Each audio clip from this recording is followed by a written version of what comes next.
Pemirsa, pasca penggeledahan rumah mantan Ketua Umum P3 Jan Farid terkait kasus suap pergantian antar waktu yang melibatkan Harun Masiku, Komisi Pemberantasan Korupsi menyita sejumlah barang bukti untuk mengungkap dugaan keterlibatan pihak-pihak lain termasuk peran Jan Farid dalam kasus ini. Dapatkan dari penyidik ditemukan dan disita dokumen serta barang bukti elektronik. Masih didalami oleh penyidik. Penyidik memiliki informasi, petunjuk maupun berdasarkan keterangan saksi sehingga kegiatan penggeledahan tersebut dilaksanakan oleh penyidik tadi malam. Jadi masih didalami bagaimana peran beliau dan kita tunggu saja sama-sama update-nya. Kalau bagaimana saya tidak bisa membuka, tentunya nanti teman-teman harus menunggu pada saat semua alat bukti bisa disajikan di persidangan.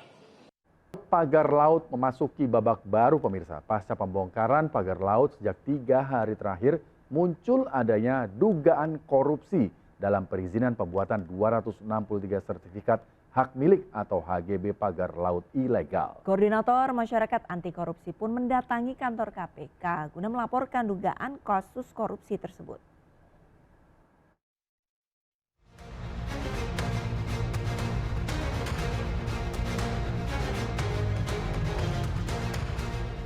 Polemik persoalan pagar laut terus bergulir. Usai dilakukan pembongkaran, kini pemilik dan pihak yang bertanggung jawab atas perizinan pagar laut terus diusut. Bahkan kini muncul adanya dugaan korupsi dalam pembuatan 263 sertifikat hak milik atau hak guna bangunan pagar laut ilegal tersebut.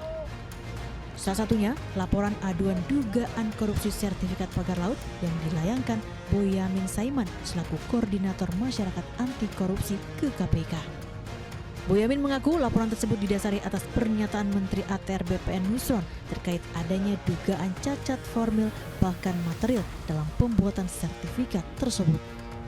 Ini artinya ada dugaan pemalsuan letter C, letter D hingga warkah menyangkut dokumen sertifikat tersebut. Boyamin juga menyebut 2 mantan Menteri ATR BPN sebelum era Kabinet Merah Putih turut bertanggung jawab dalam perizinan surat keputusan sertifikat tersebut. Surat keputusan yang mendasari HGB dan HM itu adalah level menteri. Dan itu saya sebut juga dalam surat saya ada 2 menteri. Yang jelas bukan Pak bukan Pak Nusron Wahid. Artinya yang menteri awal itu menandatangani sekitar 90% dari 200 sekian tadi. Yang 10% menteri setelahnya. Menanggapi hal tersebut, Wakil Ketua Umum DPR RI Sufmi Dasko Ahmad mengatakan pihaknya telah menerima statement pemerintah yang akan secara tegas membatalkan sertifikat HGB pagar laut ilegal tersebut. Kemudian ada yang dilakukan yang isu-isu pada saat ini kan bukan terjadi pada saat pemerintah Pak Prabowo seperti pagar laut, dan kami dari DPR juga sudah menerima statement dari pemerintah bahwa mereka akan tegas membatalkan sertifikat yang ada. Sementara pihak Komisi 4 DPR RI meminta Kementerian Kelautan dan Perikanan segera menuntaskan proses investigasi dan pemeriksaan terhadap pembangunan pagar laut ilegal. Lalu akankah pihak yang bertanggung jawab terhadap dampak kerugian akibat pembangunan pagar laut ilegal tersebut juga akan segera diusut tuntas? Tim Liputan iNews melaporkan. Dan pemirsa, Arlista Hadi akan menyampaikan dampak pagar laut yang semrawut hingga nilai kerugian ekonomi di Laut Tangerang, Banten. Silakan Arista. Baik, terima kasih banyak Rizkia. Pemirsa, ini semrawut pagar laut memberi efek domino. Selain berdampak pada kerusakan ekosistem laut, pagar laut sepanjang 36 km juga berimbas pada nilai kerugian ekonomi hingga lebih dari 100 miliar per tahun pemirsa. Dan pemirsa, ini termasuk 3.888 nelayan tradisional atau hampir 4.000 nelayan ini turut terdampak, dan berikut informasi selengkapnya dalam infografis pemirsa.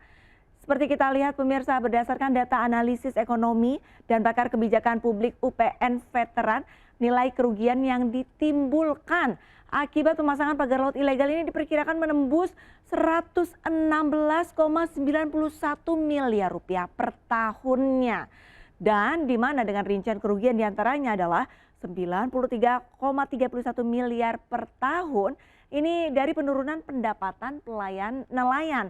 Kemudian ada 18,60 miliar rupiah per tahunnya dari kerugian peningkatan biaya operasional serta 5 miliar per tahun akibat kerusakan ekosistem laut.